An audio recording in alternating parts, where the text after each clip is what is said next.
At the Porsche Exchange, it's all about creating a legendary ownership experience that embodies our guests' lifestyle. Our Porsche service team utilizes cutting-edge technology that delivers a transparent service visit and keeps us in constant contact with our guests. And I can't think of anyone more qualified to work on your Porsche, new or classic, than our Porsche certified technicians. Whether you're a longtime guest or new to our dealership, I welcome you to experience legendary at the Porsche Exchange. If you're a Porsche owner looking for reliable, convenient service without leaving the comfort of your home or office, look no further and take advantage of the Exchange at Home complimentary pickup and drop-off service exclusively at the Porsche Exchange in Highland Park.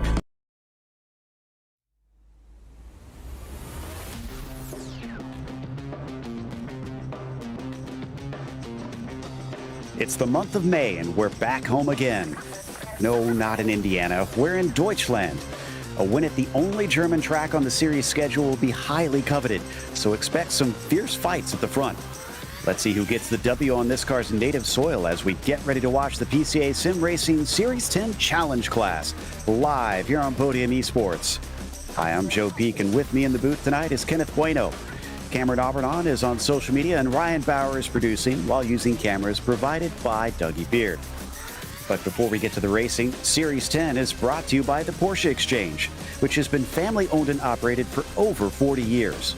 Located on the North Shore of Chicago, the Porsche Exchange has grown to be the largest volume Porsche dealer in the entire Midwest. Along the way, they've won the Porsche Premier Dealership Award for many years in a row and has been chosen to be one of the few Porsche exclusive manufacturer dealerships in the entire country. Find out more at 4Porsche.com or follow at Porsche Exchange on Instagram. Also, Six Sigma Sim Racing is proud to announce the Season 10 Clean Driver Award. One driver in each PCA Sim Racing class will win a Six Sigma Sim Racing $250 merchandise gift certificate. This goes to whoever earns the fewest incident points and license penalty points from their best 6 races this season. For more information, head to sixsigmasimracing.com. Well, Kenneth, we've arrived here at Hockenheim, and as we've seen in the previous 3 races, this is a doozy of a track for these cars. It really is a doozy, and there's different elements of this track that you have to watch for as a driver. There are a lot of slow corners, but a lot of long straights to couple with, and you can see the track map, just how Hockenheim Ring is built. Before turn 1, you already have an obstacle with the narrowing track, and then you get to a short turn 2 where it's really slow, hard on the brakes, and then a really long straightaway parabolic before splits occur, and then comes Mercedes, and then the Mobile 1 section of the course. Both of them very technical and really tough to pass. So Joe, you got to make sure you make your moments count. When you're doing, make sure that you've got corner exit in mind everywhere, because draft can really escalate you in track position, can really help your case throughout the race. Yeah, we've seen that over the previous races, how important those corner exits can be. Now, as for the championship, woof, this one is tight, and we're coming down to it. There's 3 races left, including this one, and it's a little more than 30 points between Doran, Reber, and Clayson. Now, David Palmer still definitely in the hunt himself there, but it's a bit more at about 120 points behind the leader. But as we've seen, things can change around very quickly. Check out Durham, Lidback, and Lervold, though. They are split by a mere 8 points for 5th, 6th, and 7th. So things are very much all to play for our drivers. And we have to remember, there's 2 races here. So there's twice the opportunities to either make or break your championship hunt on this one. Now, before we get to the racing, a reminder that PCA Sim Racing social media offers in-race reports, breaking news, and announcements through Facebook, Twitter, Instagram, and YouTube. To subscribe, key in the platform name and add /PCA Sim Racing. We've got the last bits of qualifying, but most of the drivers have taken all 3 of their laps here, Kenneth. We got about a minute and a half left. I do see Stacy Iwata out here able to take 1 more lap, but other than that, I think that's the last driver able to improve. And there's Iwata right there coming off of the final corner. Iwata putting in the last lap here. Given 3 laps, interestingly enough, Joe, we had 10-minute qualifying, and instead of the typical 2 laps that were given, looks like PCA just gave these drivers an extra lap. So that could also, like you said, make or break. But in the case of lap time and being able to be up high in track position, and we've seen it, Joe, with strategy and how things have unfolded here at Hockenheim Ring, track position is really, really important. You want to be as high up in the field as possible because it can get really tough to pass over the run and as laps start to wind down. So for Iwata, it looks like no real improvement right there. Actually, a little bit ups to P6 with a 140.492. We'll see what Stacy can do when we drop the green. Exactly. Definitely made a faster lap there and is up into the top 3 rows. But yeah, it's probably good to be out of the mire of the mid pack, considering how packed up it gets down into the hairpin there at Spitzkara. But here is how they're going to line up on the grid, with Mark Doran on the pole and Scott Durham starting next to him. So there's 2 of our championship rivals right there, with Reber down there in the 3rd position, and then Clayson, the last one in that group, starting from 4th today. Brady Lervold will be P5, and Stacy Iwata, as we mentioned, is 6. James Legault starts from 7th position, as Robert Goulet will be P8. Now, Casey McDonald starts from 9th, as he'll be flanked by Tom Crane on the outside of the 5th row. Jeremy Main in the 17th starts 11th. Alex Lidback alongside in P12. Aubrey Iyer in the 33 car is 13th when we drop the green. 14th will go to Robert Benson in the 71. Lisa Eskridge rolls off from the 15th starting position. Art Schwartz and Chris Schussler, Joe Peak, round out our 17 Porsche 911 GT3R Cup car field.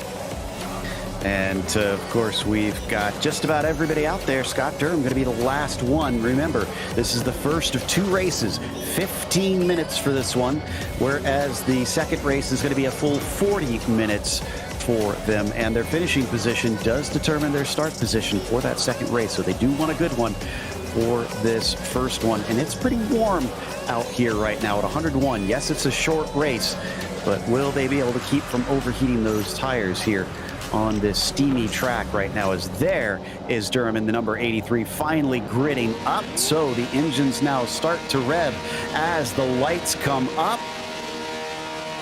Wait for the signal, and there it is. Green flag is out. Everybody accelerating off the line. Doran looks like he's going to be able to cover off Durham down to the first corner, but Reber has, unfortunately, Clayson on his inside, and he's going to shove him out just a little bit. Everybody behind is safely through the north curve. And they were about 3 wide, Joe Peak, at around the back half of the top 10.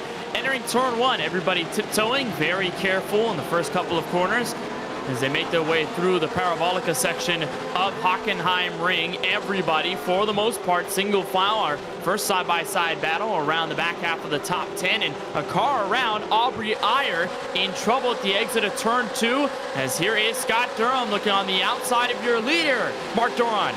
Trying to go for the lead around the hairpin. Both of them going too deep and are trying to get the car back on the track. Looks like Durham is going to be able to get there. Wonder if they're going to call that one as gaining position off track, though. He does get an incident point. So Doran is now bumped down into second. That was Robert Benson, by the way, that made contact with Iyer there into the Parabolica entry. These two still skipping away from the field. They've pulled about a 1.5 gap off of Arnie Clayson in third.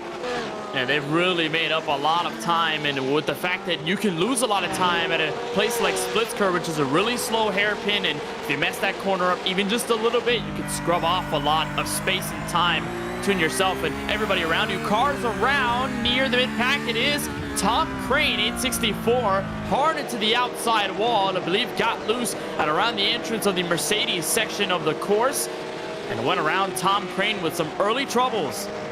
Yeah, I think that was in the stadium there. We're going to check out a replay.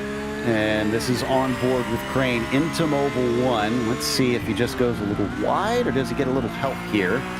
Takes a lot of that inside curve, and that's all it takes. It is not wide. It is a little too shallow.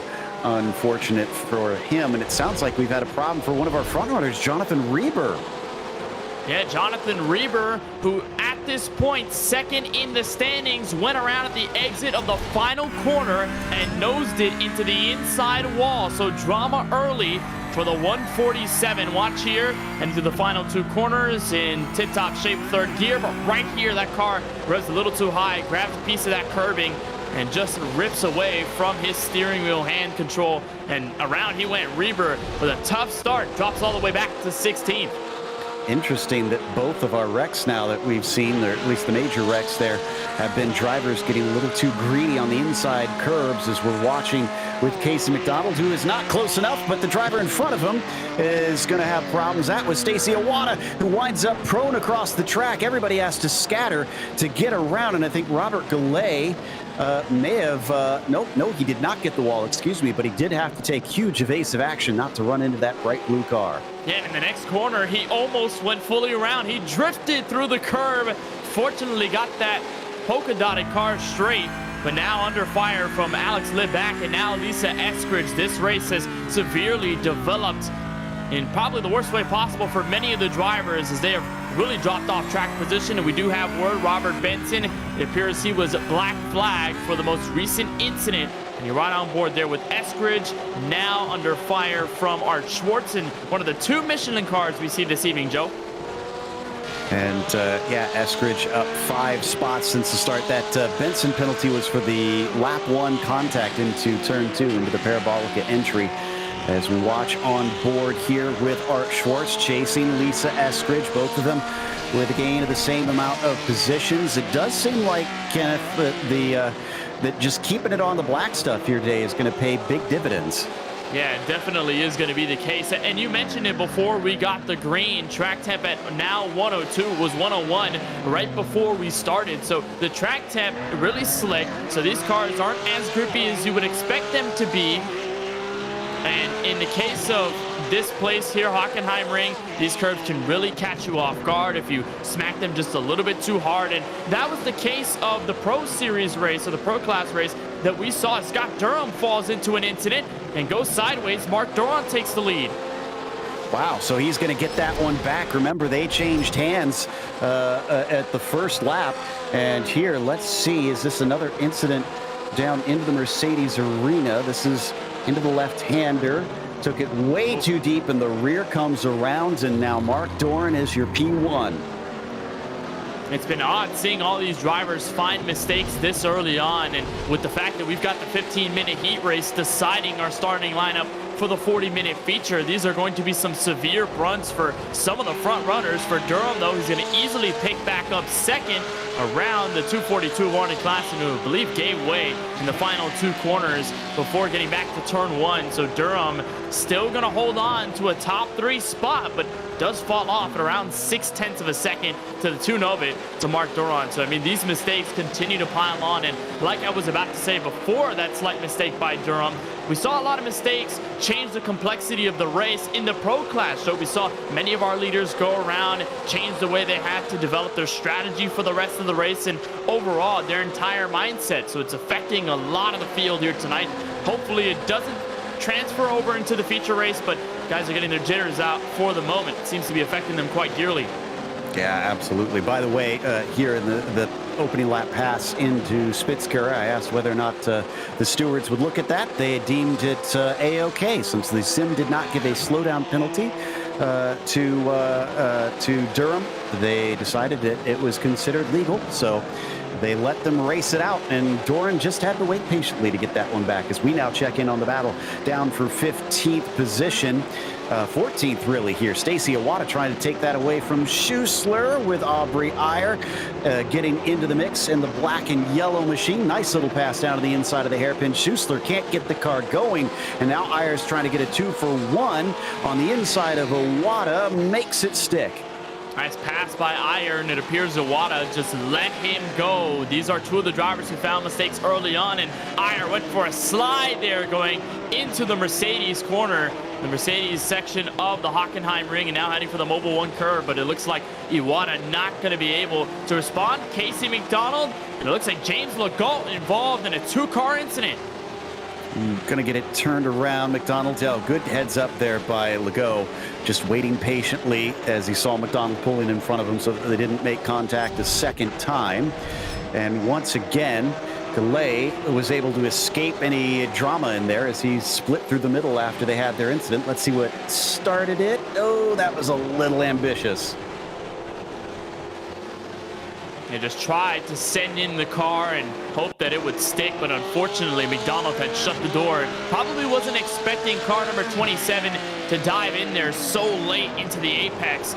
And at that point, as he was coming down the track, they were both going to make inevitable contact. And like you said, Joe, heads up maneuvering for them to get away from extra traffic and avoid making the situation much worse. So Legault, you see him there recovering now from P12, and it appears race control got Aubrey Ayer for that. So Aubrey Ayer's pass on Stacy Iwata going to be off or not, as there is Mark Doron, the winner from a couple of weeks back in Interlagos. Joe Peak still putting it on to the tune of 5.7 seconds. Yeah, he's looking quick here. Not the fastest car on track. Durham still has that one for the first race at least. 6 minutes left to go. Mark could still turn it up here at the end and try and take that back away, but as you can see, it goes away very fast here as we're already past the halfway mark on this one. Things continuing to stay frantic in the midst of the field. This is for 9th place. Art Schwartz ahead of McDonald, Reber, and Legault. Yeah, Legault had that incident with McDonald, and all of a sudden they're trapped right outside of around your top 10. Schwartz is leading the group from 9th on back. And this is going to get really contentious here. Legault will try something in the penultimate corner, but it won't necessarily work. And it's going to be interesting to see how these four will fare now, Joe Peak, if they stay like this, or even if they trade places for the next couple of laps heading into the feature race. If they're all clustered like this together, who knows what kind of race we might have. Legault's kind of falling out as here comes Casey McDonald on Art Schwartz on the inside. Schwartz doesn't fight it. He lets him have the apex, but he comes around the outside with a lot of speed. Oh, and he almost loses control. He is going to run into him. Both of them go spinning off the course and lose all of those positions. So McDonald and Schwartz will have to get the cars back on track as Jonathan Reber gets at least one of his many positions he lost with his spin early on. And Schwartz lost the rear wing off of that incident, so he definitely is going to have to hit pit road by the time we get around to this next lap. Here's exactly what happened. Heading off of turn 2, the Einfahrt Parabolica, and it just banged doors, and then he came right back into McDonald's machine, and as soon as he backed up into it, there you see the wing flailing around on the grass and almost rejoining the track, and you could see it right there. Schwartz with absolutely no rear downforce on that Porsche 911 GT3R, so he's going to have to hit pit road, and he's going to have to limp it because it can get very sketchy when you don't have a rear wing. And as you watch here, potential battle for P3 Arnie Klassen, Randy Lervold. Also got a black flag for James Legault. Not sure which incident that was for, but he's going to have to come in and serve that one as we carry on in that battle for P3. Klassen over, Lervold, as you mentioned, down into the Parabolica entry. Both of them looking for that corner exit to the run down towards the Spitzkehre, the hairpin, one of the more popular places to pass, tracking out using every inch of the circuit here. Arnie Klassen actually pulls away a little bit. It's up to 1.1 seconds. Klassen's going to be able to hold on to it for now.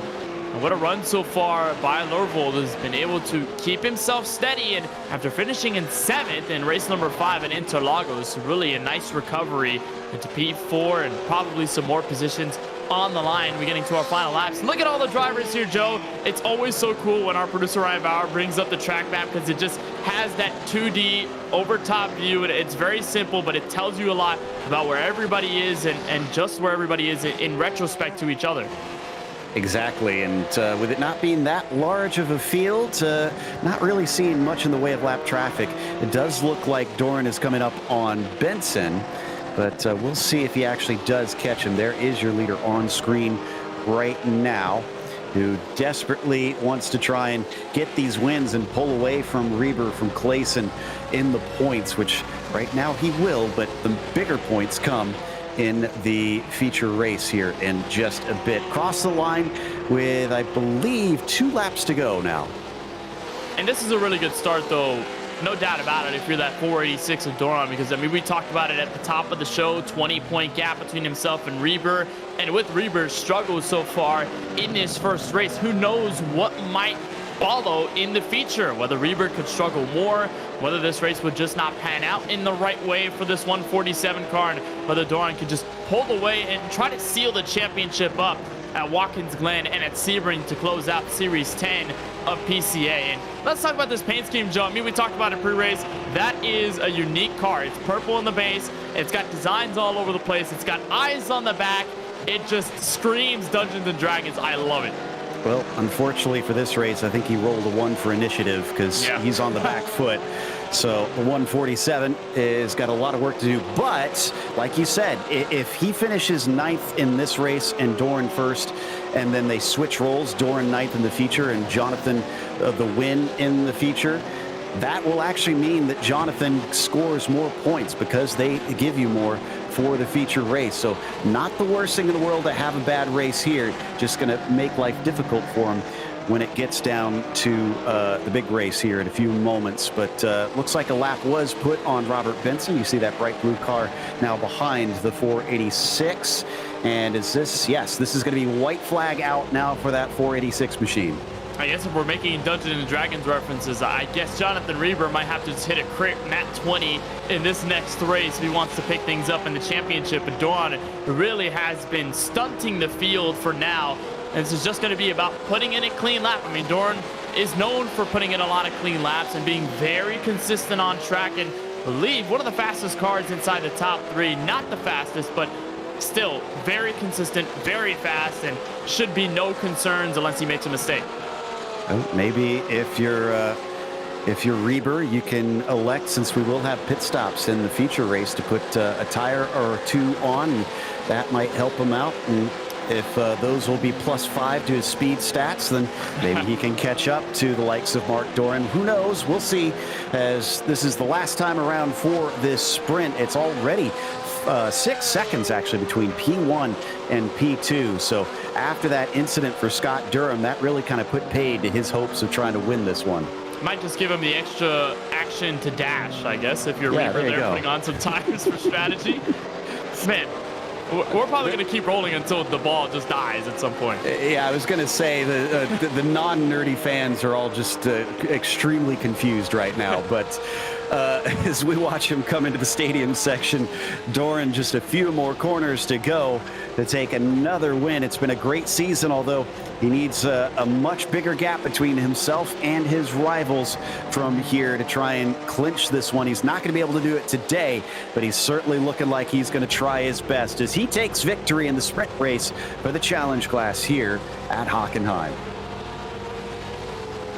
What a great race by Doran, but for Durham here, gonna look for the comeback in the feature race, and fortunately, after the mistake, was able to pick it back up to second. It's just about minimizing those errors for the 40 minutes that we'll have coming up, as there's Arnie Klassen winning the race against Randy Lervold. Both of them practically in the same place the entire time. None of them really shifted at all. And then here is some of the other cars left to finish. Casey McDonald, one of them, suffered that incident earlier in the race. Stacy Iwata with the same deal in the number 12 car. So they're going to look for some better luck next time in the feature. Yep, Reber will finish in 9th, unfortunately, as we check on a little bit of a battle. Everybody kind of separated on that first one. McDonald versus Iwata. But looks like Iwata's got him covered off, and that is going to be that for them. Iwata will finish 11th, McDonald's in 12th, and our 15 cars trundle across the line. Doran takes victory over Scott Durham as Arnie Klassen gets a podium in the sprint. Randy Lervold, bit of a calm run there to 4th, and looked at times like he had the speed, but fell away a little bit by the end. Jeremy Main was 5th. Then from there, you've got Robert Goulet into 6th. Alex Lidback was P7. Lisa Eskridge up 7 positions to finish P8. Jonathan Reber 9th, and Tom Crane was 10th. Stacy Iwata ends up as 11th. Casey McDonald to follow through in 12th place. James Legault in 13th. 14th to Chris Schuessler. Top 15 will go to Art Schwartz. And then the 2 drivers that fell a lot down before the heat race ended, Robert Benson in the 71 and Aubrey Iyer in the 33. A majority of them, Joe Peak, taking penalties in the first 15-minute heat. Lucky for Reber, he gets an extra roll here with this second race. If it was a single one, life might have been just that little bit harder but he is now re-grid and caught up a lot of the time once they do, as long as he doesn't get involved in an accident at the start, as we'll take just a little bit of a rest here before we head off to the grid for the next race. They get about a minute's time here. 5 minutes time between the two races before they grid up. So once we see a few cars out on the track, we'll take a look at their a little bit of practicing that they get to try and get some more time. And some of the drivers definitely feel like they could use it here today. We saw some mistakes that I think maybe showed they haven't completely figured this place out.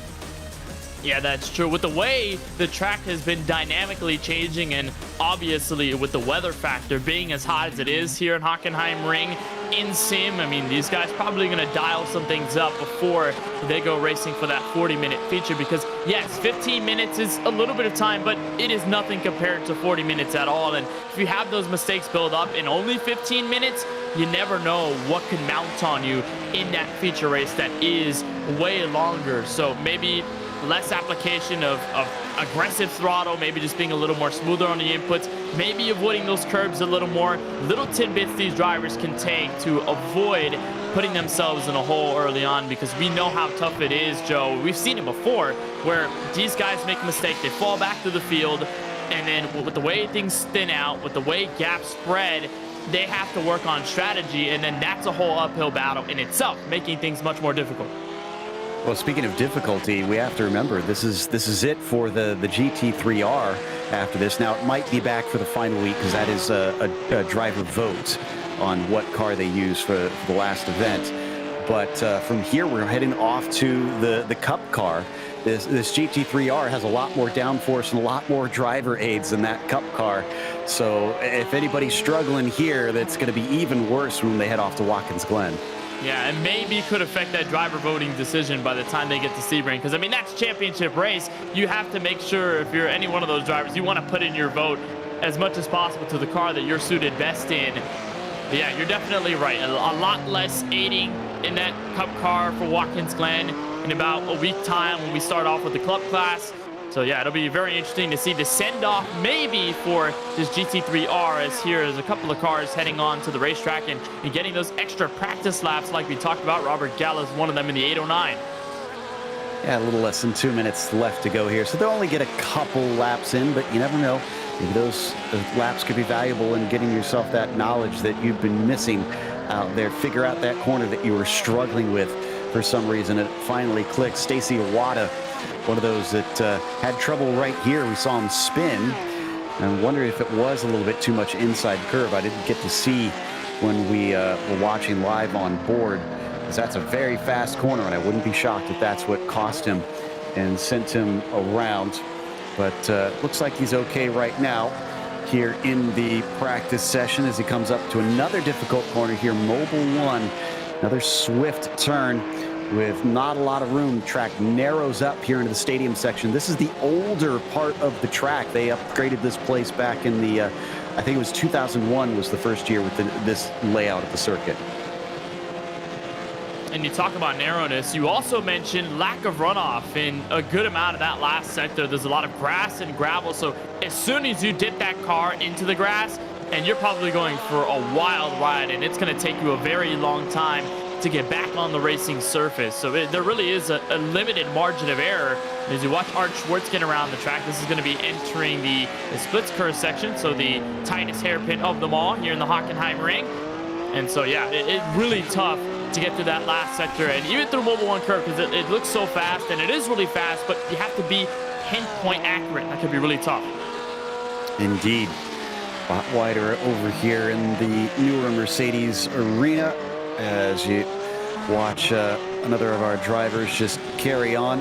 That is Art Schwartz that we got on screen in the 82, but time is up and we have no more practice. So now the cars are going to be sent to the grid for the second time this evening, and where they finished before in that sprint race is where they are gridded up for the feature. If you had a bad day, it's certainly not going to turn around here unless you manage to keep the car on the track. So Doran starts on the pole, and Durham will start next to him exactly as they were for the first race. Arnie Clayson will be up 1, starting from 3rd. Lervold will be P4, and Jeremy Main up 7 positions to start from P5. 6 positions, rather, excuse me. Robert Goulet is going to be starting 6th, as Alex Lidback will be 7th. Lisa Eskridge, as I mentioned, gain of 7 positions for her into P8. Jonathan Reeder, P9, and then Tom Crane starting 10th.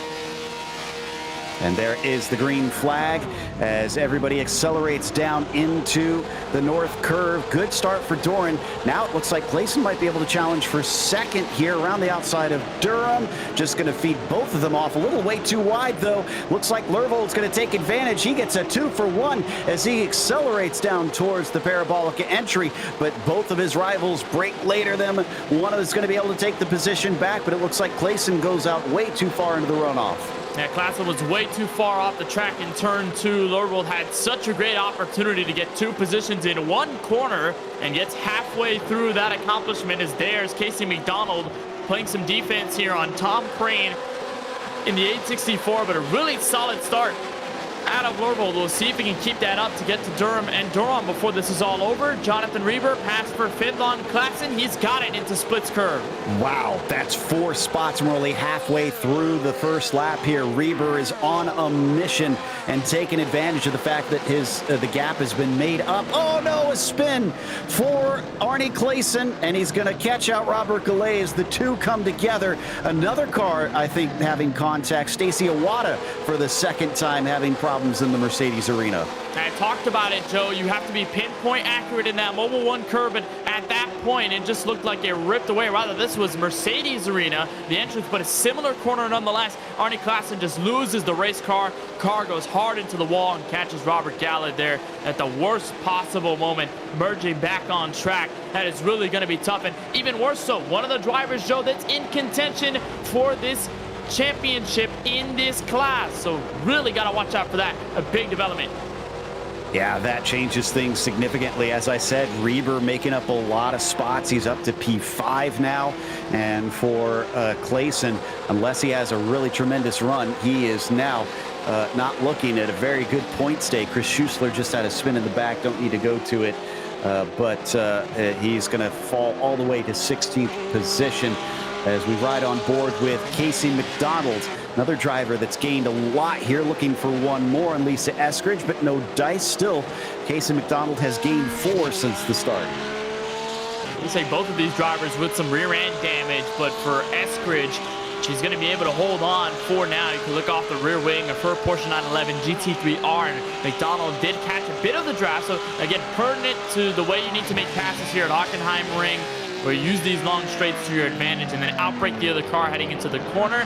It looks like for Eskridge, the advantage goes to her for now. You were right about Schuessler making that mistake going around at about turn 15. We'll see if anything develops there, as there's Classen with a beat-up race car falling back through the field still, down to 12th, and we're going to expect that 242 car to head for pit road. Yeah, well, not just because of the damage, but he's now got a black flag as well. So had some problems, and so did Jeremy Main off the course and takes a tow. Now they do have a spare car, so he can pop that on to pit lane and get back out there after his tow finishes. But let's see what put him in this position in the first place. Well, we'll see. It was right here off of this right-hander, catches the curve, and this car is sideways before he can realize it. Bam! Into the inside wall. But most scary enough, that's in front of Jonathan Reber, who has been trying to pick up so many positions at the start of this 40-minute feature. He narrowly escapes the chaos. Yep, and that's going to put him up to 4th. But what's interesting is, I'm guessing because of all the racing he did have to do on the first lap, he's already 6.5 seconds behind our leader. So if Reber was hoping to outscore Doran, he's going to have to really pick up the pace from here and be able to gun him down. As we watch behind him the battle between Eskridge, McDonald, Iwata, Legault, and Crane. This is all for the 6th spot. Yeah, building up to be a 5-car pack here for a couple of spots, and McDonald, Iwata, Legault, And even in some cases, Eskridge, some of them had mistakes in the first 15-minute heat. And so they're all looking for a big comeback and a huge dive on the brakes for Splitsker for McDonald. Will that be enough to get the Eskridge? Yes, it is, into the quarter panel of Eskridge's car, and it sends her around. Both of them go for a stall at the exit of the corner, and contact heading into Splitsker. They lose all that track position as a result. So Legault now up to 6, Iwata back up to 7th. Actually, Iwata has gained positions despite being involved in that incident at the start with Clayson. So Scott Durham, we ride on board with P2. He's keeping Mark Doran honest. He's still within about half a second or so, but he's going to have to get closer if he actually wants to strike and take this position away. Yeah, but even then, if you're not able to take the position away by raw pace on track, as long as you stay within striking distance, Joe, I think that's really all you need, because you can force Doran into a mistake. You force the driver in the lead to think about you constantly and where you are in comparison to him. So Durham really doing a nice job of picking up after that heat where he made that slide in the last sector of the course and lost so much time, and it didn't really have a response for Doran for the rest of the race. Now at least he's got a chance to stay with this 486, put the fight up to him, and maybe get a run alternatively with strategy if we get that long enough. That's a good point. Yeah, there's a couple things that could happen. A mistake, a bad strategy call, anything could change the complexion of things. Art Schwartz had another incident on the front stretch. He's been having a really miserable time on this one. He's going to try and get the car going, but he's got severe damages.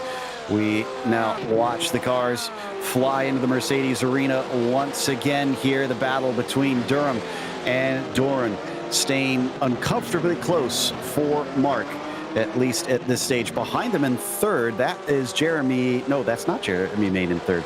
That's Lervold, who's actually trying to lap Jeremy Main.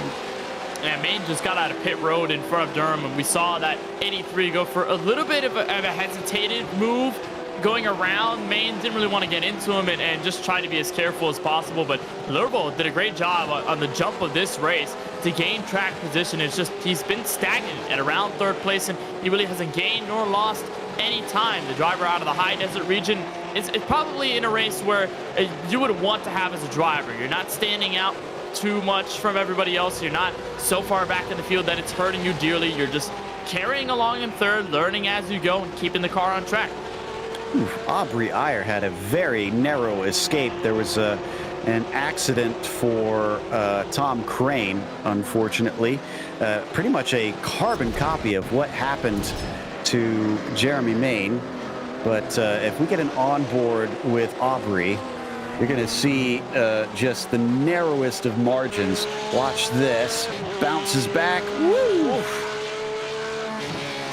And we talked about how close Main and Reber were. I think that was way closer. Way closer. Absolutely. By the way, Casey McDonald's getting a black flag now. So Casey going to come in from 9th, unfortunately. Now, ooh, wow, that looked a lot closer even from the offboard than it did from the onboard. That was scary stuff. Now, at this rate in the race, this might be a little too early, I think, for a pit stop. So if you have a black flag, you might have to come in and visit twice, but we'll see if anybody can stretch it far enough to serve that black flag a little bit later and be able to only do one stop in. Unfortunately, it will extend your pit stop because they will make sure that you serve enough of a penalty that it hurts. You can't get away with trying to lessen the blow too much, but regardless, this has been not a good day for some. Back with Scott Durham. Still about as far back as we saw before at 5 to 6/10 of a second behind the 486. He's kept himself there, and they're approaching some lap traffic further up the road, and that is Robert Gallus in the number 809. But watch the battle that's brewing behind them. Randy Lervold, I talked about him holding on to third.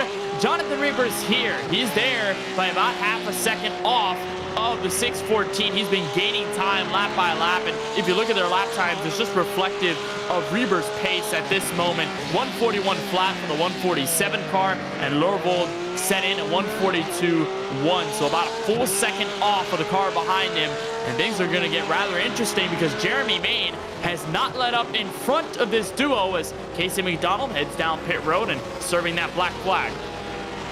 Yep, So there's the pain taken. And yeah, you're right about Maine here. Now, we have to remind our viewers that these blue flags that he's getting right now, since he is a lapped car, are informational only. He is not required to pull over and let them by. He just cannot go defensive and try and block on them. Just has to run his normal racing line. And if he's as fast as them, well, that's their problem, not his. This looks like things have caught up now. It's no longer 0.5 of a second. Doran is only 0.2 away and definitely within striking distance now. And you know what I mentioned about corner exit being so prioritized at a track like Hockenheim Ring? Well, it worked at the exit of splits curve for Scott Durham because he got a monstrous exit out of the corner, had to draft on Doran down the straightaway and then into the Mercedes Arena section of the course, got that pass made, and now he's got the lead. Question is, Joe, how much can he pull away? Here's a look at the replay of how he did it. It's a huge braking zone entering splits curve, which Durham takes full advantage of, by the way. Closes in that gap, and then a beautiful exit to get himself right there with the 486, who doesn't really plant the throttle all too well, and Durham blasts by. Nicely done there by the 83, who had missed that pass. And now can he run away is the big question.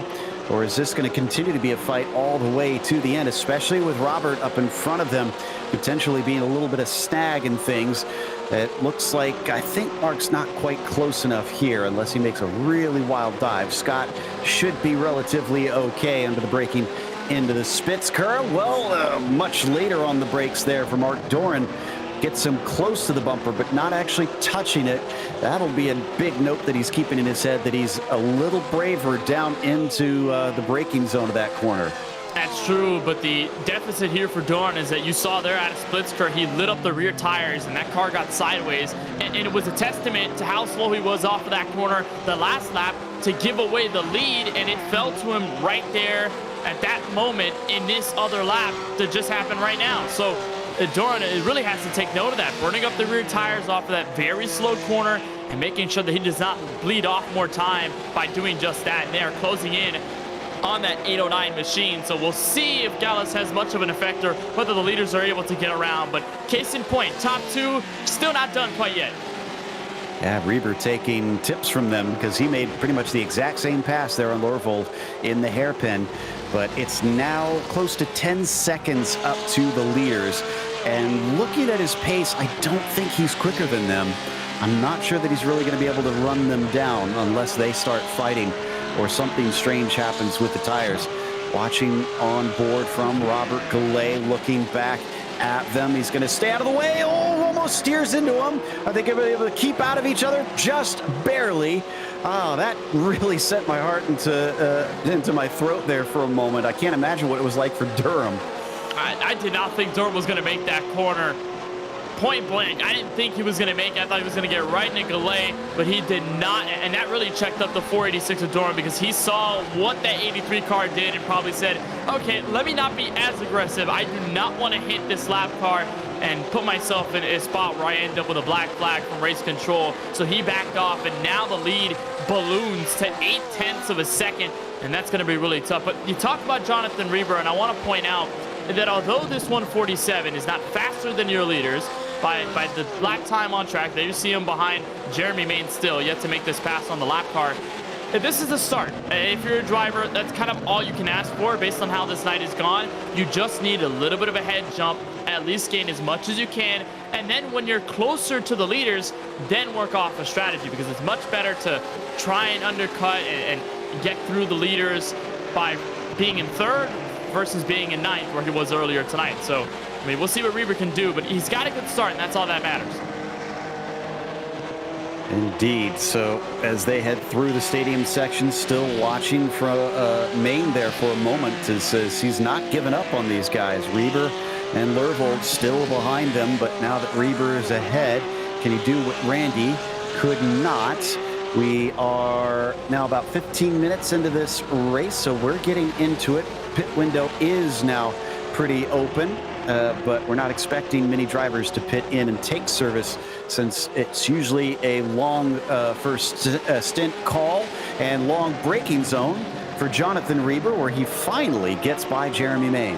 And that might just back up there Randy Lorvold. That's the same place where Scott Durham, Mark Durham got around Robert Goulet in turn 2, so that can stack up the driver behind. And speaking of Doran, he is right back on the bumper of Durham's 83 Porsche 911 GT3R. It really opened up at a splits curve. Once again, the rear tires lit up just a little bit for Doran, but I mean, he's gained a lot of time in the braking zones, and we know how fast he is naturally. He can keep up with this 83 car, no doubt about it. But at this stage, I mean, 25.5 minutes left. Still a lot of time for Doran, so I'm not sure if he's going to panic. And again, this is working out better for the 83 because it's 35. It's 3 points difference between P1 and P2 for the sprint race, but it is 30 points difference between P1 and P2 in the feature race. So, I mean, Durham's getting the much better deal here with a second in the sprint race and a win in the feature if they stay as is. So if he can run away with this and make up for his mistake in the sprint, he's going to be the one that's smiling afterwards.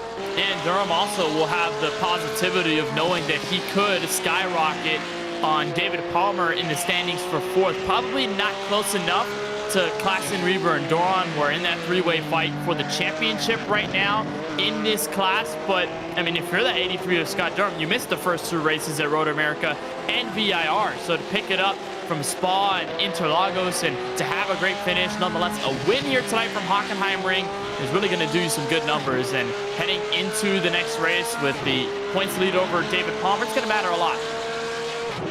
This is Aubrey Iyer chasing Stacy Iwata for 7th position. Aubrey is doing phenomenal in this race. Started in 17th, so dead last, up to 8th spot. Like I said earlier, it seems like just keeping it on the black stuff is the way to go in these races. Yeah, that's what I was about to say. And look at this great exit heading into the Parabolica section. He's got the inside. This is going to be for Splitsker, so he's got the inside. Theoretically, was outside at the exit of turn 2. And we'll see how this duel ends into Splitsker. Iwata dives further on the brakes, but Iyer stays put. That's going to be really close. Both of them overshoot the corner, and they're still going to be side by side. Give the spot to Iyer. Iwata going just a little too deep into the turn, although you could argue that maybe Aubrey kind of forced him out there a little bit, but I'd say no harm, no foul. It looks like the 33 will now carry on with 10 positions gained, in fact, as we jump a little farther forward to the battle for 11th. Sorry, backwards, actually, between Schussler and Schwartz here. That's Schwartz in the yellow machine that we're looking at. We're on board with Chris and the Gulf liveried Porsche there, coming down to the braking of the hairpin. A little too far away at this stage. He is going to defend anyways, just covering off that right-hand side to dissuade him. And Schwartz will look for the exit here, so just going to hope that Schussler runs it a little bit wide. You saw Schwartz had a neater and tidier exit through the corner, hugging and that blue and white curbing on the inside to get that crossover and heading into the Mercedes arena. That was a big pickup there on the right-hander. We'll try to pick it up this time behind this very sharp corner. Baltimore native, and I mean, and this has to be a spotter's nightmare. Has the same exact paint scheme as Scott Durham.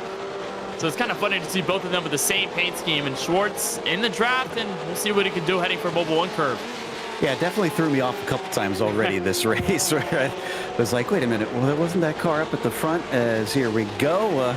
Speaking of Durham, he's lapping more cars himself and is getting close to lapping Art Schwartz himself. So that's going to be very confusing in a few laps time, no doubt, as Schussler carries on in that 11th spot out of the south curve, a little off the second apex, but gets good exit speed, so Art can't do much.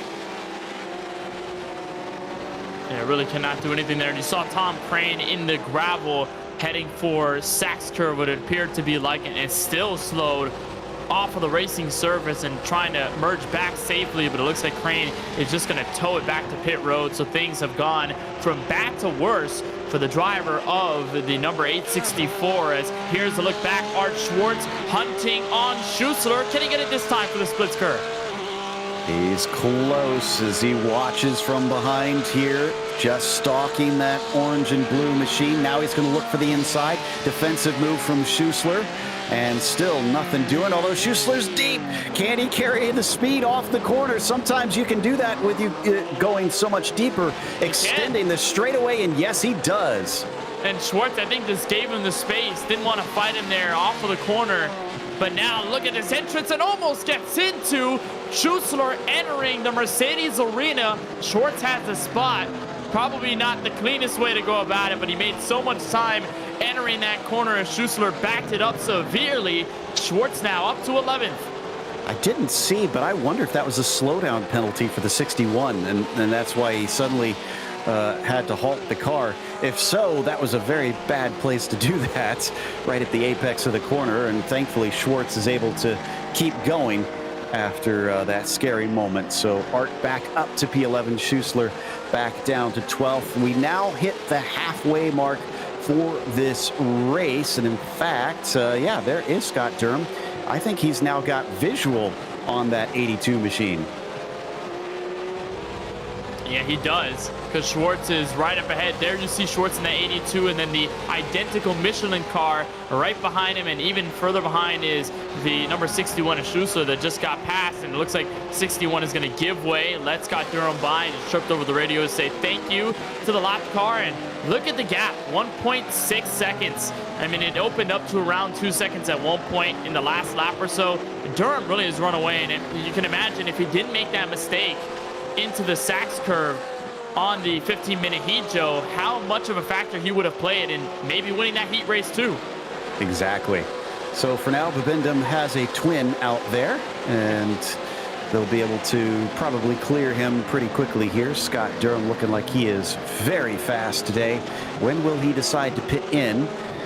Will this traffic have any role in it as well? Because it's not as thick of some traffic as we've seen in these 2 weeks here at this track. So I wouldn't anticipate it motivating him to go in. But well, that's another reason to maybe pit in. Both of our top two narrowly staying out of the side of Art Schwartz, who spins directly in front of them. Oh man, that was so close. And I think our third, Joe, close call of the race, Jeremy Main, Jonathan Reber, and then we had another one with Stacy Iwata, and right there, Mark Duran and Scott Durham get close to Art Schwartz's machine, and Schwartz is gonna let Jonathan Reber by without any trouble.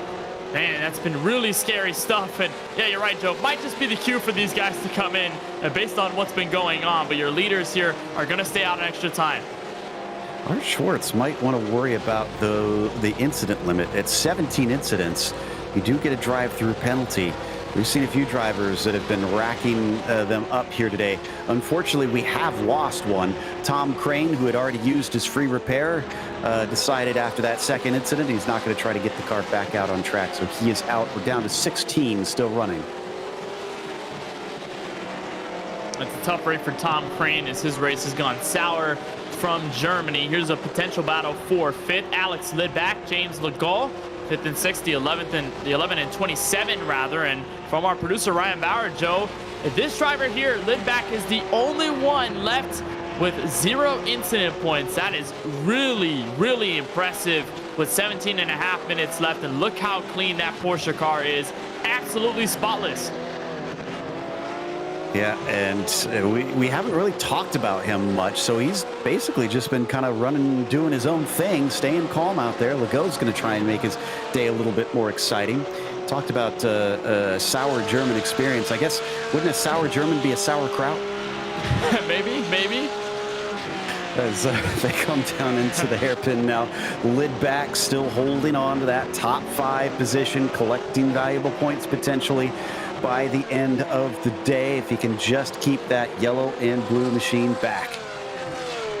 Now Legault, though, has nothing for Lidback at this stage. I mean, it was really fast that last time by, and it just overcooked a little bit there through that left-hander, but it seems to be okay. This is heading out of the Mercedes section of the course and heading for the Mobil 1 curve, and they are catching up to Jeremy Main. He's pretty far out, but he's there nonetheless.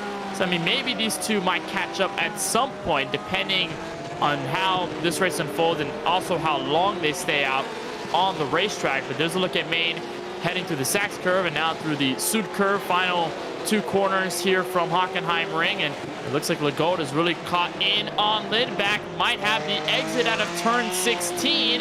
Really caught up there in 15, but backed off, and gap stays the same at around half a second. Looks like Clayson and Schuessler are two first takers for pit strategy here with 15 minutes left to go. Clayson's going to return in 14th. Schuessler is still in there. Bit of a longer stop.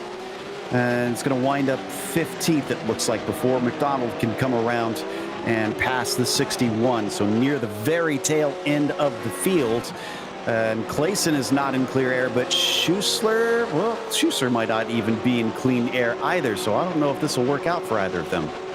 Yeah, not sure. I mean, these are really early calls by both of them, and you could also imagine damage that they had to fix early on in the race. Chris Schuessler did not take a fast repair, and I think he got some damage. He still has some on the rear end of his Porsche 911 GT3R, and as you watch the Legault slowly catch up here to Lidback. We'll see exactly what they both can do as you see Klassen right behind them. I mean, at what point, Joe, do you just reckon to go full push before the rally of stops to try and get this position, or do you just hold back at this stage? I think you definitely got to push. If I'm James in that 27, I feel like now's a good time to pit because he's kind of been stuck behind. He's got nothing to lose. That's Clayson behind him who's a lap down, so that's not for position. In fact, it's 14 seconds back to Aubrey Ayer. So, yeah, the 27 has no pressure. Might as well try and make an unorthodox call and see if it gets you anything. There you go. Yeah, you called it. You predicted it perfectly. Legault's in for his first stop.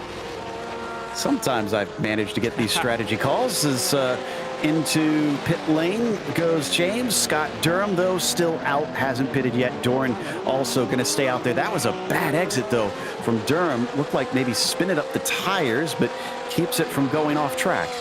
Yeah, it's that phenomenon that we saw Doran face earlier before Durham had made the pass with his 46. It just kept losing the car out of splits current and would catch it every time, but again, that's also lost time on the racetrack, and it's going to bleed some time off to the car behind you. So, I mean, Durham's going to stay there at around 1.9 seconds. So for Durham, it's not going to be that much of a detriment, but I mean, as those little mistakes continue to build up, it's only going to get worse. It's kind of, Joe, like a bunch of paper cuts. If you get one or two, maybe it's not that bad and it can be easily curable, but if you get 1,000 cuts at once and it starts to build up, it gets much, much worse, and it can take a toll on you in a lot of time. And it looks like Mark Doran is veering to the right. He's going to enter pit road at lap 16. All right, so he's going to try and undercut Durham, our leader. Will that work out? Reber's way far behind them, by the way. It's 20 seconds I'm seeing. So, yeah, he's not had the pace at all. But I got to give him credit because he has been quick enough to move up to third. Just can't seem to do anything to challenge those top two. He's also going to take his pit stop here as he charges up to the cones. And I'm surprised, Joe, that Reber did not come in earlier. I would expect him to try and jump cut on the top two, but it appears that's not the case as some more cars are coming in. Alex Lidback, and make that another one in Art Schwartz, as here's Randy Lervold, who is going to get around Duran for second. Oh, but he got loose there into turn two, and here comes Duran for the fight once again. Wow, so how did Lervold... Oh, wait, no, Lervold was back there, so he hasn't pitted yet. That's not for actual position. That's just for temporary position until he has to pit in. That could have been critical for Doran, as if he's able to get away and not have to fight. By the way, between Lidback and Legault, I think Lidback might be able to take it. No, Legault is going to be able to jump him. Nice call. He clears him by just enough. And the best case scenario for Legault here, Joe, is that he's got Art Schwartz, the lap car, in the middle. So it's going to make Lidback's route to P6 a lot harder. If it was, unless it was just them two, then it would have been much easier. But lap car in the middle, it's going to make Lidback work a little bit more for the money. He's got to work hard for the money, but can he manage to catch up and make that pass back? Durham did not pit. Lervold still needs to get there. It's a big gap between those in the lead and those at the mid-pack. Here is Randy on screen now, and he'll hand that position back to Reber most likely, but you never know. Let's see. Yeah, he's coming in. It was about time 614 was going to make that call. I think after what he saw at the exit of turn two, where he had second for just a moment, but came out right in front of Doran and really didn't make that much of a difference in time. Liverpool at this point is just going to hit Q in around 11 minutes to go. He's going to start to come in. We'll see if anybody else follow their way through, because we know that Aubrey Iyer also has not pitted in this race, and it appears Iyer is going to pull off to the right. That 33 car is coming in, but I'm very surprised that Durham has not entered for service. He's going to try to extend it as far as possible. Yeah, I think he just likes the traditional call here of in tin top cars on iRacing. Just go as long as you can until the fuel's almost empty, pit, and then come back out. It especially works out for the leader if you're in clear air and you don't have lapped cars. Iyer, where is Iyer going to return? I think with a pretty good position here. A couple of cars, I think, are overtaking. Benson goes by, but Iyer finishes with the stop. And Iwata is in, taking service. We got a replay in the meantime. What happened to Schuessler? We'll see. I think this is heading into the Mercedes arena. Casey McDonald going by on the outside, and you can tell Schuessler is really hurting. I think this might be Sachs curve. So after Mobile 1 curve, yeah. So this is Sachs curve here. Schuessler just off the pace by a long shot, and I guess the problem has only continued to mount at 61. Still pretty much off the pace in 16th, as there is Scott Durham, your leader, finally in with 9.5 minutes left. All right, so he had managed to put himself mostly clear of Doran, but let's see. Actually, I think Mark Doran looks like he might have this one back. Indeed, he does. A quicker pit stop, may have been some quicker laps, and he is beyond him by a good margin. It's almost 3 seconds. Yeah, it's a really large gap between these two cars, and for Durham, probably did not want that to go that way. And you think about it, it also has to deal with how long they were in their pit stalls. Doran had an 11.1 second stop. Durham was a second and 1/10 slower at 12.2. A big difference in track position gives Doran the lead by a lot of time, and he's got a lap car behind in Robert Galley to play as a buffer between these two. 8.5 minutes left. Doran might have just slingshot his way back to a win. And I think some of that is the aggressiveness into the pit stall. I'm looking cone to cone, and Durham was more than 3 seconds slower than Doran. So there we go. That's the difference that that has cost him the lead of this race. Is finally Benson is going to be the last one, the only driver to make it to lap 19 here. And I think potentially may be lapped by our leaders by the time he comes back around out of pit lane. We still have a number of laps to go, and Doran is back up to the top spot with a little bit better strategy. Reber is nowhere to be seen. The gap is up to 19, almost 20 seconds just to P2, let alone the lead. Yeah, Reber, I'm not sure, pulled off the right strategy here. If he had undercutted those two leaders, he might have had a better shot at getting up to them. But just because Doran had came in first, he came in right in the middle, and then Durham had stayed all the way out and pitted later. It really just heavily affected the 147 in the worst way possible. As here's on board with Lisa Eskridge as she tries to catch up to Benson, who just came out of pit road in 9th. And then way up the road, Stacy Iwata entering splits curve. But our closest battle so far, apart from our lead. Yep, we had seen her in some battles a little bit earlier. Made a lot of inroads on the previous race to gain positions. This one not so, as Benson has a little bit of a slip up there coming out of the hairpin. But Lisa can't do anything to try and affect the pass. Lisa's now the last one on the lead lap. Big look to the inside down in Mercedes. No dice, though. I think trying to catch Benson off guard, maybe force him into a mistake. So Lisa was just testing him right there into that corner, saying, hey, if I dove it this deep into the corner, how will you react? But Benson really not phased in that section, and we'll head for the Mobile 1 curve, and we'll see if Lisa has anything to put up to that car up ahead. As here's Casey McDonald eyeing in on position. This appears to be on Art Schwartz, the Michelin car. Both of these two a lap down, but still in it for 14th. Yeah, Art Schwartz has had a rough day on this one. And now he's got Casey McDonald trying to demote him one more. Still have those 16 cars out on track. Crane still our only DNF. That was a little deep there coming from McDonald, but manages not to make contact with Art, thankfully. And They're going to keep it clean. And if you're McDonald here, it's just going to be about cleaning up these laps and taking advantage of mistakes. That's what happened to Art Schwartz. A big one heading into the Mercedes Arena portion of the course.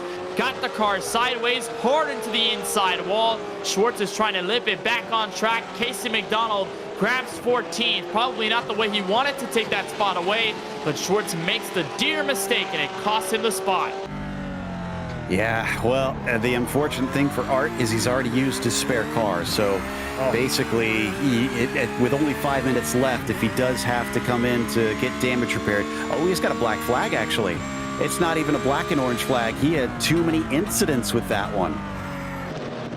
So that was the straw that broke the camel's back for Schwartz there. We talked about some of those that were really close. I know Iron and Iwata were both having 13x at one point, so they're still on thin ice when it comes down to finishing this race clean and making sure they don't get any penalties. That's really tough for Schwartz. Schwartz is going to head down pit road now. Yeah, he had to serve that sooner rather than later, or else he'd get a time penalty or actually be DQ'd. I don't think he has enough time that he could try and stretch it to the end here. And Schwartz is now going to become our last driver on the track as Schussler has passed him by. Meanwhile, Benson ahead of Eskridge like we saw earlier when we were watching. Eskridge down 2 from her beginning position on the grid. Robert up 7 since where he started in this race. So doing very handy in that number 71 car, but he's going to have to play a little bit of defense here if he wants to keep Lisa from managing to make up one of those lost spots. Yeah, Benson has been working hard though, and the laps have been rather comparative between the two, and you got to give it to Eskridge for being faster that last time by. It's just she hasn't found the ample space nor the momentum to get around Benson, but as long as she can keep it in this distance, a beautiful Powerpuff Girls scheme, I think she's got a good entrance into the top 9. And she's got a bit of time left. Only about 3 laps, and with here at Hockenheim Ring, it is a lot of time. And I think Benson just let up there. Might have either had a slowdown or just not as much a runoff for the corner. And a dive by Lisa could be the one for the pass. Oh, she'll back out. Took a serious look at it, and that's not the first time we've seen her do that down in the Mercedes. So she really likes that braking zone, but can't seem to be close enough to make it stick. Does seem like at times Robert Benson is a little slow off of some of the tighter corners. Doesn't like to try and get the throttle down as quickly as he possibly can. Let's watch and see what happens out of Sachs curve here. On wide goes Eskridge. That's going to lose a lot of that time. And this car, at this stage of the run, I mean, you're putting in a couple of laps on the tires. You can really push them and get that right front struggling, and it looks like that's what happened to the 6th car. But Benson has been really close to the bottom end of the racetrack on Apex and not carrying as much speed as possible, and they're both at the mercy of being lapped by your leader, because there he is, Mark Duron, 2.5 seconds ahead of Durham for second with 2.5 minutes left, and these two might be a lap down. Yeah, this is 2 laps to go right here. That's probably going to be enough time for him to at least reach the back of them. We'll see if he chooses to try and overtake them, because he's got 2 seconds back to Scott Durham. So he's sitting somewhat comfortably, but he can't give away all that much time. There you can see the distance between them. That yellow car that will pop on the screen right there, yellow and blue, that is Scott Durham giving chase from P2. But he's got to be really careful. Duron has to be, because this is the first scenario that we've seen all night long, Joe, where the leader catches up to lap traffic that are fighting each other for position. Whenever they catch up to lap cars, it's always single cars. It's never them fighting for position with somebody else. So Duron really needs to be careful to not lose a lot of time stuck behind these two, while also making sure he doesn't put himself so far into this battle that he makes contact with them or sends himself out of this race. So it's a big predicament for this 486. The biggest test yet with 1.5 minutes left. Absolutely. Can Mark bring it home? He needs this points finish ahead of Durham here, because if Durham beats him, he is going to close in significantly on the points lead that he's built up. Doran currently up at the top of that championship. They approach the white flag here as They come by Barney out of the final corner and still has not overtaken Lisa Eskridge. She's fighting for position. She has every right to hold her racing line here. A little look to the inside, just showing himself as Doran wants to make her aware that he's coming through.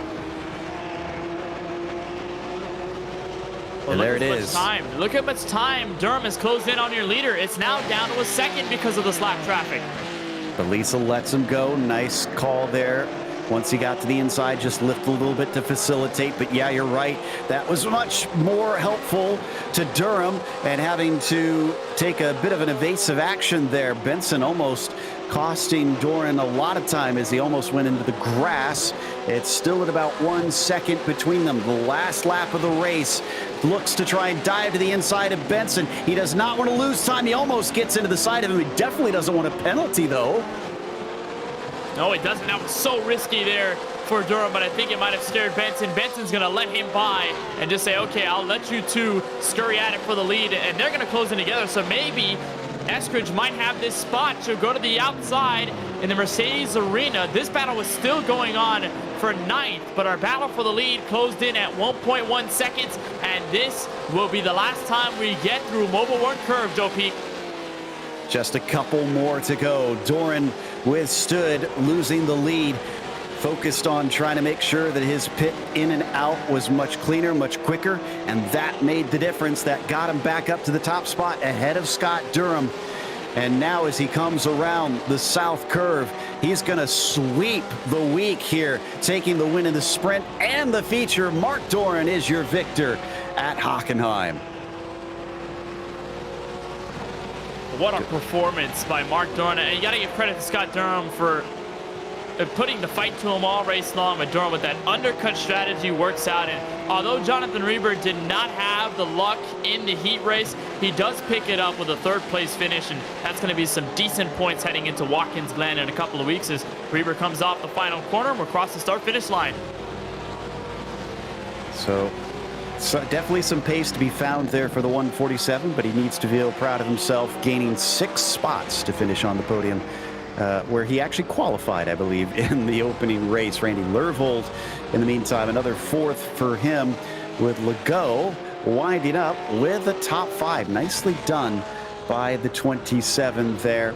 Lidback, did he wind up with 0x after all that? He was that way for much of the race. We'll see if we can get that information in a bit, but for now, it's going to be all celebrations for Mark Doran. We're hearing 1X for Lidback. That's got to be frustrating. This man is going to be able to feel very good about his performance here today. Before we talk to him, we're going to take a little bit of a break, and then when we come back, we'll get the unofficial results as well as driver interviews.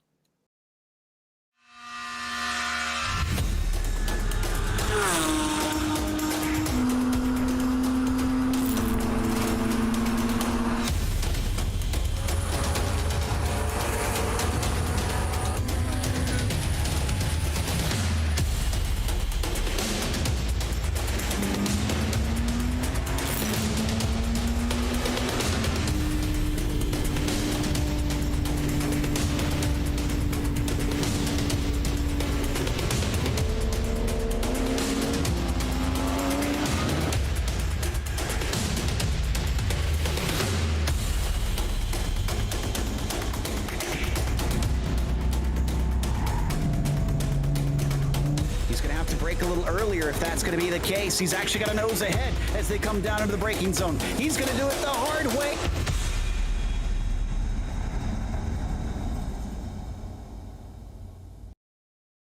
If you're a Porsche owner looking for reliable, convenient service without leaving the comfort of your home or office, look no further and take advantage of the Exchange at Home complimentary pickup and drop-off service exclusively at the Porsche Exchange in Highland Park.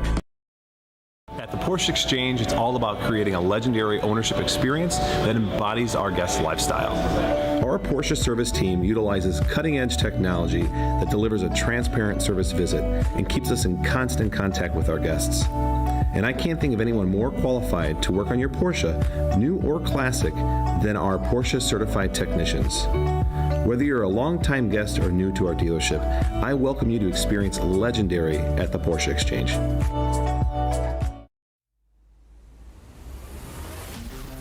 The last race of these 2 weeks here at Hockenheim sees Mark Doran take both wins in the sprint and the feature over Scott Durham, who was only about a second behind, so he definitely made sure that it was a fight to the end, as Jonathan Reber couldn't get even close to them. He was 30 seconds by the end, but he still gets a podium. Lervold was fourth place, with James Legault climbing from 13th to 5th, and Alex Lidback finished 6th. Aubrey Eyre, I think, is the driver of the race, 17th to 7th up there. Stacey Iwata was the last one on the lead lap in 8th, with Robert Benson at 9th, beating out Lisa Eskridge, who could not manage the overtake there and wound up 10th. Robert Galaise in the 809 comes home in 11th. Arnie Klassen had the struggle early in the feature race, got caught up in a crash, and will finish in 12th. Jeremy Main in the Plaid car is 13th. Casey McDonald to come home in 14th. Chris Schuessler, Art Schwartz, and Tom Crane round out your 17-car field from Hockenheim Ring. Looks like we're going to get to chat with our winner, the 46 driver of Mark Doran. And to Mark, congratulations on back-to-back wins for this evening. Both times you lost the lead in the race and then got it back. Were you pretty calm during that whole thing, or were you a little bit annoyed that you had lost that?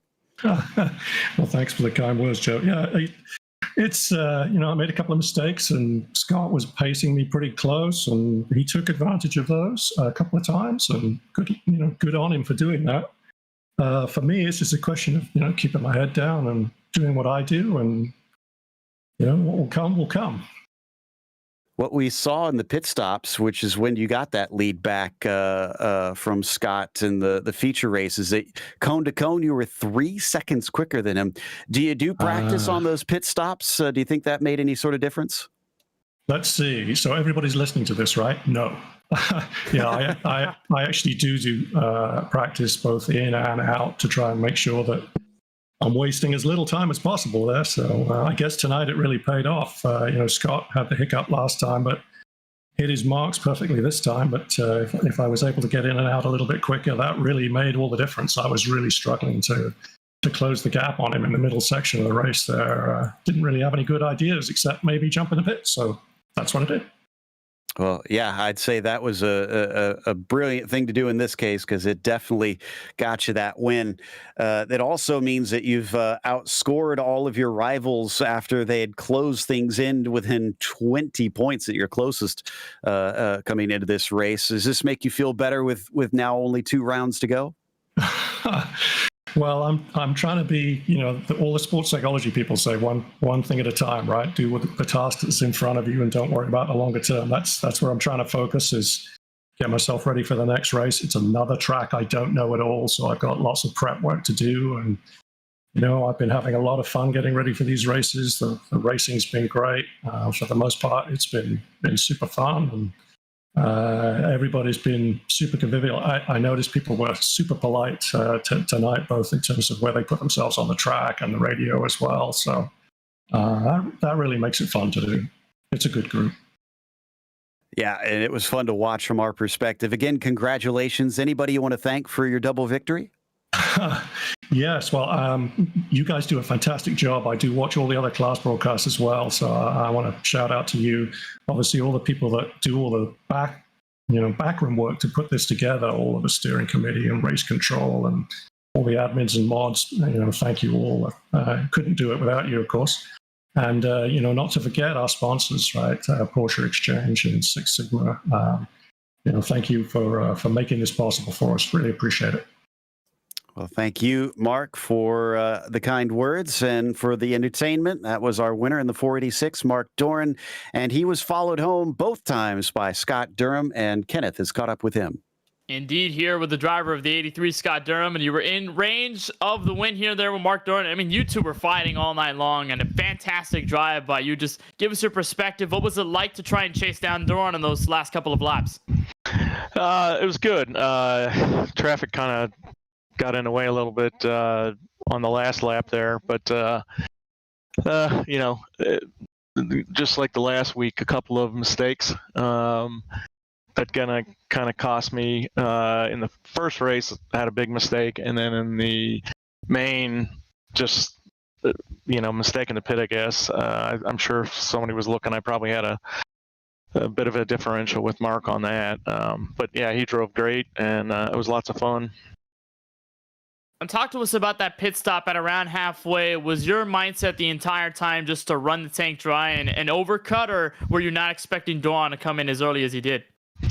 I really wasn't necessarily thinking about what he was going to do. I just was going to try to run it as low as I could. And normally I would assume, especially if I had open track like I did, that and was putting in consistent laps, that it would make it hard for him to overcut me just because I wouldn't be putting near as much fuel in. But for some reason, it seemed to take quite a bit of time to put the fuel in, which I was a little bit surprised by. But anyway, yeah, he only came in, I think, maybe 2 laps before me. Well, nonetheless, a great drive for P number 2 here at Hockenheim Ring in this class. And I think surely you should be able to get ahead of David Palmer in the standings. So I'm sure that's a nice boost as well. Heading into Watkins Glen, your thoughts on the track over in New York and what we should expect out of you for the last 2 races of the season? Unfortunately, you won't expect anything because I have to work Thursday next week, and then the following race I'm out of town. We'll be in Europe and that. So unfortunately, this was kind of my closeout. I didn't really get to do more, that many races. I think I only did 4 races total this season, and that, which was good. Hopefully next year I'll get to do, the full season, and that'll be fun. But it's just been really good. The last 2 weeks, especially racing with Mark and Jonathan and stuff. Jonathan, I think, got shuffled back. I was trying to talk to him in the waiting room, but we were having trouble with comms. Something must have happened to him in the heat race that put him way back, and he still worked his way up to 3rd. So he had a real strong ride recovering from that. Well, nonetheless, I mean, even in your last hurrah, it was a lot of fun watching you out on the track, and Thanks. We wish you well travels over to Europe. Before we let you go on the 2nd place finish, is there anyone you just want to thank for tonight's run? As always, Rich Minkler's done a lot for me, helping me out, getting my sim set up and doing all that. And he's one of the pros, so it's fun, racing with those guys a little bit and everything, and just working on consistency. Mistakes like the heat race, can't have that, and got to clean up stuff in the pits. That's a little bit harder to do because we just don't, when you're out practicing and pounding laps, you don't really work on your pit. I guess one thing I probably should start doing maybe is doing some AI races and stuff, plus obviously the practices that we do, but the AI races probably would, work you on the pit stuff and that. So little bits of lessons learned, but appreciate it, and thanks so much for your guys' coverage and all you guys do on your end. Well, we certainly appreciate the kind words. Scott, congratulations on the 2nd place finish from Hockenheim Ring. Again, safe travels on your way to Europe, and hopefully we see you soon in PCA. All right, thank you much. Appreciate it. So Scott Durham, Joe Peak comes home in P2. And we'll hopefully talk to Jonathan Reber in a little bit here. But again, he had a bit of an interesting run himself, winding up finishing 3rd, but he qualified 3rd initially for his sprint.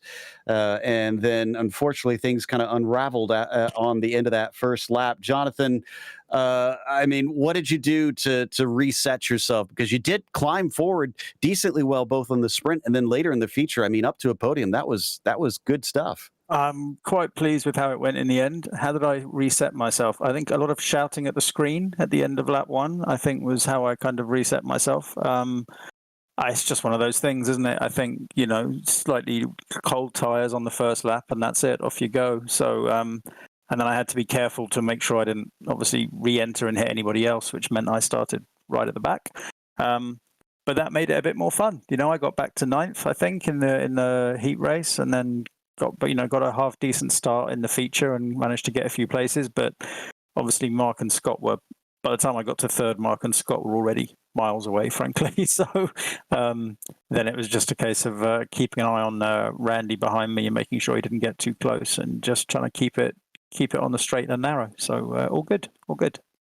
Yeah, considering the pace that they look like they had today, is that a little bit discouraging in hopes of trying to catch Mark Doran down since you came in second in the points, or do you not worry about that stuff? I don't worry too much. Quite frankly, I entered this season hoping if I was lucky to get top 10, so I'm quite happy, by the end of the season. So with 2 races to go, being where I am, I'm more than happy with how the season's gone.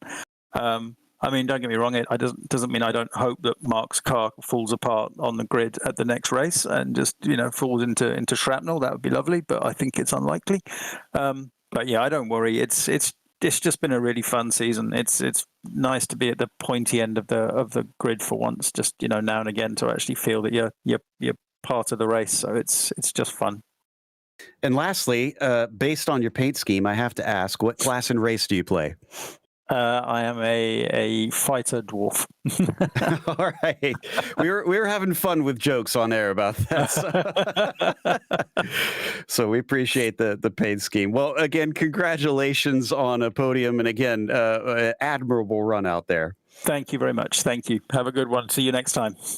Jonathan Reber, your third place finisher at the end of tonight. That's going to wrap us up. But remember, we're not done with the season. Make sure and join us here Wednesday, June 7th at 9:25 p.m. Eastern for the club class.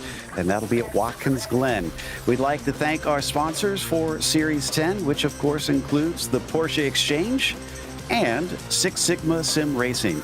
A big thank you to the steering committee at PCA Sim Racing, and a huge thanks to our team tonight, Kenneth, Ryan, Cameron, and Dougie.